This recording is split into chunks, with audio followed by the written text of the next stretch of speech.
최근 이런 이야기를 자주 듣습니다.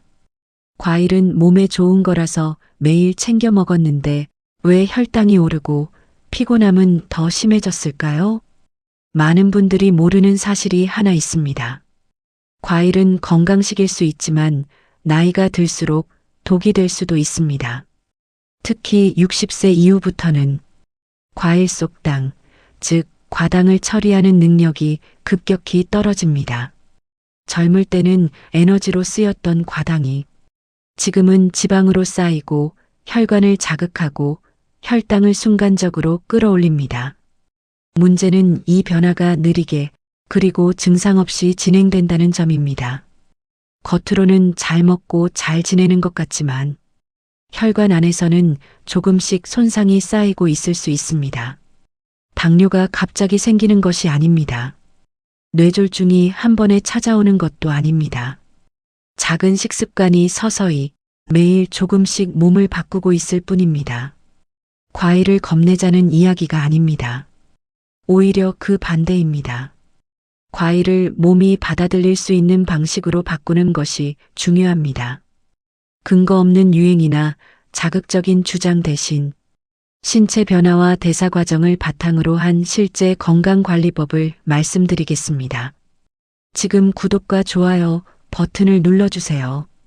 당신의 몸을 지키기 위한 중요한 정보들을 가장 먼저 받아보실 수 있습니다. 아침 식탁 위에 놓인 작은 접시가 눈에 들어옵니다. 잘 익은 감 서너 조각, 반으로 자른 키위, 노란빛이 도는 감귤 한두 개. 색은 곱고 향은 달콤합니다. 이 접시는 오랫동안 건강의 상징처럼 여겨져 왔습니다. 과일은 자연에서 온 음식이고 비타민이 풍부하며 몸을 깨끗하게 해준다는 믿음이 있었지요. 실제로 많은 분들이 이렇게 말합니다. 과일만 꾸준히 먹어도 건강은 지킬 수 있어요. 그 말은 틀리지 않습니다. 하지만 그 말이 늘 같은 의미는 아닙니다. 나이가 들면 몸의 구조와 기능이 바뀝니다. 겉으로는 변화를 느끼기 어렵습니다. 예전과 비슷하게 걸어 다니고 비슷하게 먹고 비슷하게 생활하기 때문입니다. 하지만 몸 안에서 일어나는 반응은 천천히 그러나 확실히 변하고 있습니다. 60세 이후 가장 큰 변화는 대사 속도와 효소 반응의 저하입니다. 특히 우리가 오늘 이야기할 중심 요소는 과일 속의 과당입니다. 과당은 단맛을 느끼게 하는 성분입니다. 그리고 과당은 다른 당분과 다르게 간에서 직접 대사되는 특징이 있습니다. 젊을 때는 과당을 섭취해도 간이 빠르게 이를 연료로 바꾸어 사용했습니다. 활동량이 높았고 근육 사용량이 많았기 때문입니다. 당을 소모할 시간이 충분했던 것이지요. 그러나 60세 이후의 몸은 다릅니다. 활동량은 줄고 근육량도 감소합니다. 간과 신장은 나이와 함께 기능이 서서히 감소합니다. 즉, 예전과 같은 양의 과일을 먹어도 몸에서 처리되는 속도는 훨씬 느려집니다. 에너지로 쓰이지 못한 과당은 지방으로 전환되어 간에 쌓이거나 혈액 속을 돌아다니며 혈관 벽을 자극하는 물질로 변할 수 있습니다. 그런데 이 변화가 무서운 이유가 있습니다. 아프지 않습니다. 속이 불편할 일도 거의 없습니다. 과일을 먹으면 오히려 입안이 상쾌하고 속이 가볍게 느껴지지요. 그래서 사람들은 나는 아무 문제 없다고 생각합니다. 몸이 보내는 감각은 달콤한 휴식이지만 혈관은 조용히 상처를 받고 있을 수 있습니다. 혈당이 빠르게 오르지만 일시적인 개운함 때문에 사람들은 그 변화를 인식하지 못합니다. 그리고 이러한 작은 부담이 매일 쌓이면 어느 날 갑자기 수치로 혹은 증상으로 드러납니다. 처음에는 공복 혈당이 조금 올라가고 그 다음에는 식후 혈당이 오래 내려가지 않으며 조금 더 지나면 몸이 쉽게 피로해지고 기억력이 흐릿해지는 순간들이 찾아옵니다. 이것은 단순히 나이의 문제가 아닙니다. 혈관과 뇌가 당에 의해 지쳐가고 있다는 신호일 수 있습니다. 또 다른 문제는 과일 섭취 방식입니다. 많은 분들이 아침 공복에 과일을 먹습니다. 잠에서 막 깨어난 공복의 몸은 혈당 조절 준비가 되어 있지 않습니다. 이때 과당이 빠르게 들어오면 혈당은 급격히 상승하고 그에 대응하기 위해 인슐린은 과하게 분비됩니다. 이 과정이 반복되면 인슐린 반응은 점점 둔해지고 결국 당대사에 문제를 일으킬 수 있습니다. 하지만 이 사실은 일상에서 체감되지 않습니다. 증상 대신 찾아오는 것은 그저 익숙한 상쾌함입니다. 이 상쾌함이 가장 큰 함정입니다. 과일은 분명 좋은 음식입니다. 하지만 나이 든 몸에게 좋은 과일과 부담이 되는 과일은 분명히 다릅니다. 사과 한 조각과 감 한 조각은 혈관과 간에게 완전히 다른 영향을 줍니다. 겉으로 보기에는 모두 건강한 음식처럼 보이지만 몸 안에서는 전혀 다른 방식으로 작용합니다. 우리가 바꿔야 하는 것은 모든 습관이 아닙니다. 단지 선택의 기준입니다. 같은 과일을 선택하더라도 지금의 몸이 받아들일 수 있는 방식으로 바꾸는 것. 그것이 건강을 지키는 가장 현실적인 방법입니다. 그렇다면 선택하면 안 되는 과일과 선택해야 하는 과일은 무엇인지 지금부터 알려드리겠습니다. 평소에 과일을 정말 좋아하셨던 분이 계셨습니다. 식사는 소식하는 편이었고 군것질도 거의 하지 않았습니다. 그래서 본인은 건강하다고 생각했지요. 그분의 하루는 늘 같은 방식으로 시작되었습니다. 아침에 일어나 따뜻한 물 한 컵, 그리고 과일 한 접시, 그 위에는 감, 감귤, 수박, 말린 과일까지 계절에 따라 다양하게 올라오곤 했습니다. 특별한 문제는 없다고 생각했습니다. 하지만 어느 날 건강검진에서 공복 혈당 수치가 기준을 넘어섰고 추가 검사에서는 지방간이 확인되었습니다. 본인은 어리둥절했습니다. 기름진 음식도 잘 먹지 않았고 단 음식도 자주 먹지 않았기 때문입니다. 하지만 그분이 놓치고 있었던 것은 단 하나였습니다. 과일도 당이라는 사실이었습니다. 그리고 그 당이 나이가 든 몸에서는 이전과는 전혀 다르게 작용한다는 점이었습니다. 나이가 들면 활동량이 줄고 대사 속도도 느려집니다. 과일 속 과당은 간에서 직접 처리되는데 이 속도가 떨어지면 과당은 에너지로 쓰이지 못하고 지방으로 바뀝니다. 간에 쌓이면 지방간이 되고 혈관에 남으면 혈당 상승과 혈관 손상을 유발합니다. 그리고 이 변화는 조용히, 천천히 문제를 만들지요. 이제 60세 이후에는 특별히 주의해야 할 과일들을 차분히 말씀드리겠습니다. 이 과일들이 모두 나쁜 것은 아닙니다. 하지만 나이가 든 이후에는 먹는 방식과 양, 그리고 상황이 중요합니다. 첫 번째는 리치입니다. 겉은 부드럽고 속은 달콤하며 입안에서 향이 퍼집니다. 하지만 리치는 과당 함량이 매우 높습니다. 과당은 혈당을 빠르게 올리고 인슐린 반응을 크게 자극합니다. 특히 공복에 먹을 경우 혈당은 급격하게 상승합니다. 이 과정이 반복되면 인슐린 저항성이 생길 수 있고 결국 당뇨의 시작을 앞당길 수 있습니다. 만약 리치를 좋아하신다면 식사 직후 한두 알 정도 공복 섭취만은 피하시는 것이 좋습니다. 두 번째는 감, 특히 홍시입니다. 잘 익은 홍시는 입안에서 녹아내리듯 달콤하고 부드럽습니다. 하지만 감에는 탄닌과 당이 함께 들어 있습니다. 탄닌은 장 운동을 둔하게 만들어 소화를 더디게 하고 혈관 속에서는 점도를 높여 순환을 방해할 수 있습니다.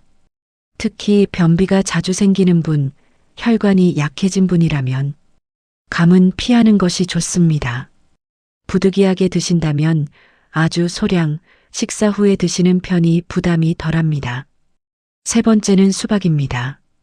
수박은 여름철 갈증을 시원하게 해주는 과일이지요.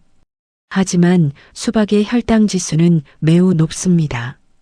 즉, 먹자마자 혈당을 크게 끌어올립니다. 또한 수분이 많아 포만감이 오래가지 않기 때문에 과식으로 이어지기도 쉽습니다. 혈당 변동이 큰 분이라면 수박은 한두 조각 정도로 제한하셔야 합니다. 특히 공복 섭취는 피하셔야 합니다.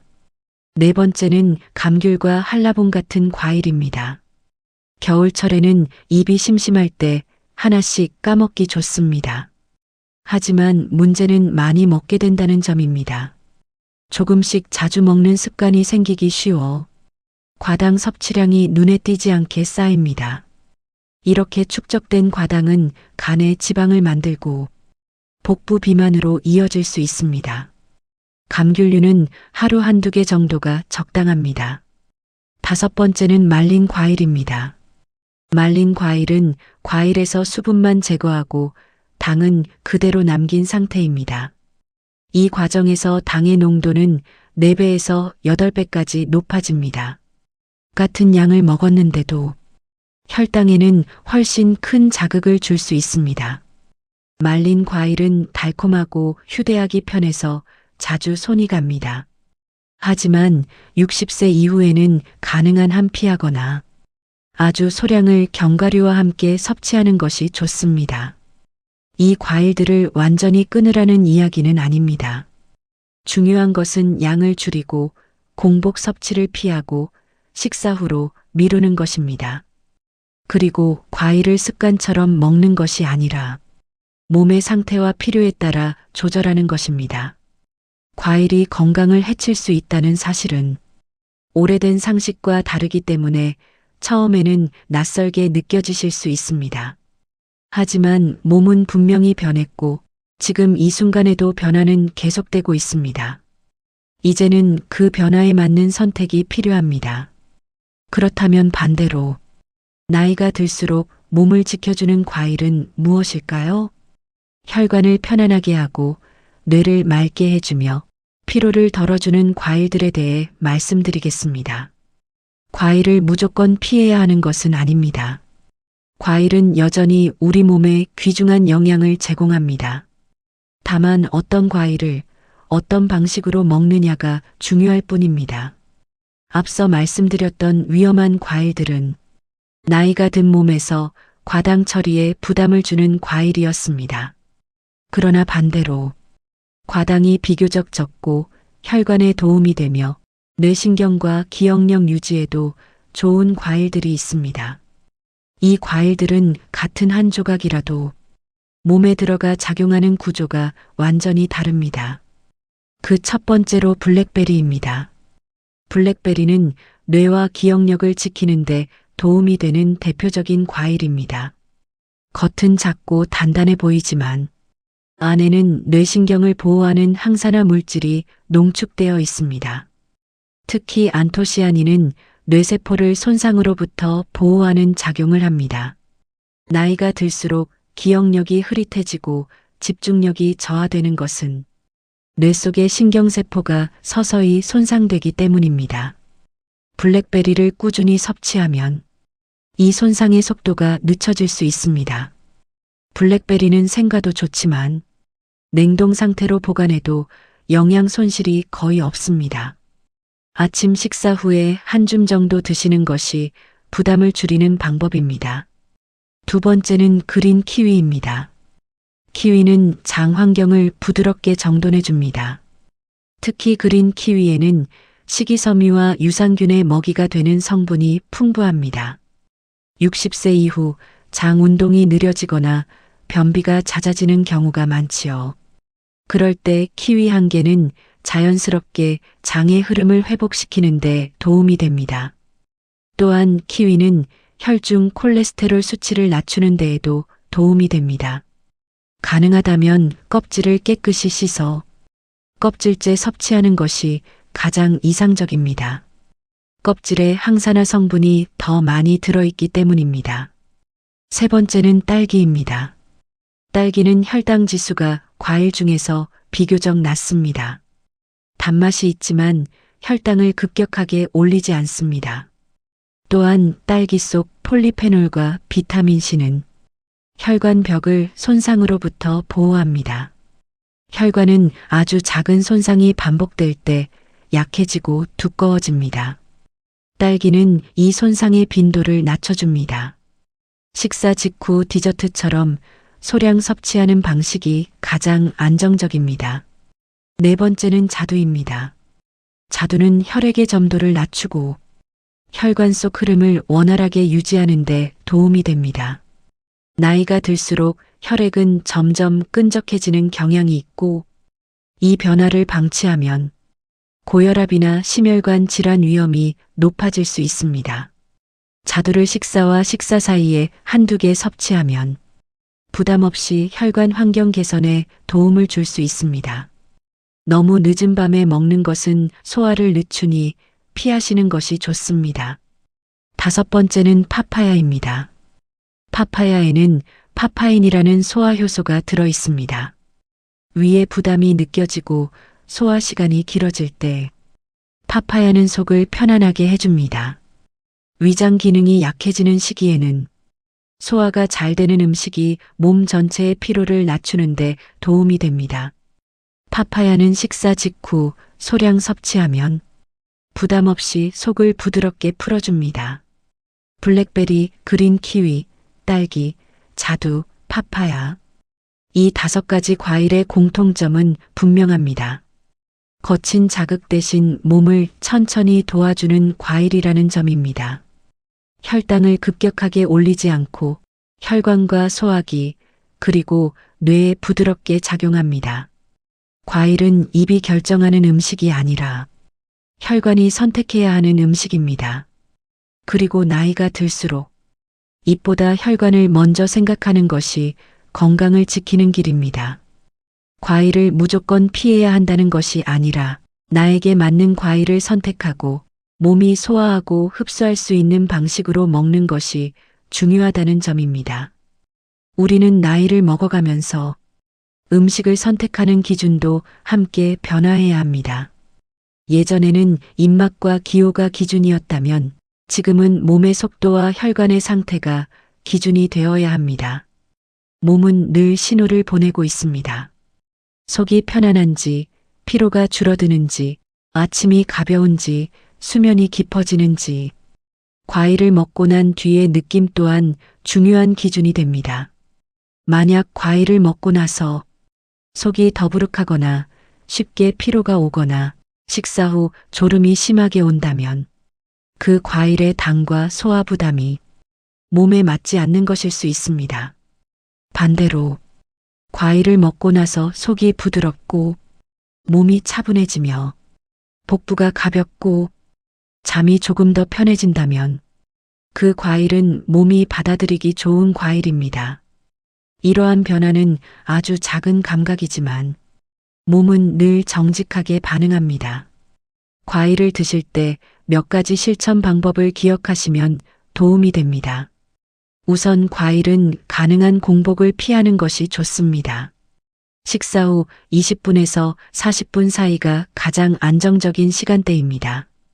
이 시간대에는 위와 장이 이미 따뜻하게 깨어 있고 혈당 조절 능력도 작동하고 있기 때문입니다. 그리고 과일의 양은 한 줌을 기준으로 삼는 것이 좋습니다. 많이 먹는 것이 건강을 준다는 믿음은 이 시기에는 오히려 벗어야 하는 생각입니다. 특히 몇몇 대상자분들은 조금 더 주의를 기울이셔야 합니다. 혈당이 자주 변하는 분, 혈압이 높거나 혈관 질환을 앓고 계신 분, 간 수치가 평소보다 높게 나오는 분, 소화가 느린 분, 수면의 질이 떨어지는 분들입니다. 이분들은 과일을 선택하는 기준과 먹는 양이 몸의 부담을 줄이는데 큰 역할을 합니다. 건강을 지키는 것은 거창한 변화에서 시작되지 않습니다. 항상 눈앞에 있는 작은 선택에서 시작됩니다. 아침 한 조각의 과일, 식사 후의 습관, 입이 아닌 몸을 기준으로 하는 판단. 이 작은 행동들이 쌓여서 앞으로의 하루, 한 달, 그리고 몇 년 뒤의 건강을 만듭니다. 그리고 이 여정을 혼자서 할 필요는 없습니다. 앞으로도 몸의 변화에 맞춘 건강한 식습관과 생활 리듬을 차근차근 그리고 현실적으로 안내해 드리겠습니다. 구독은 건강을 위한 작은 준비이고 좋아요는 이 정보를 더 많은 분들과 나누는 길입니다. 누군가는 지금 이 정보가 정말 필요할 수 있습니다. 지금까지 함께 해주셔서 감사합니다.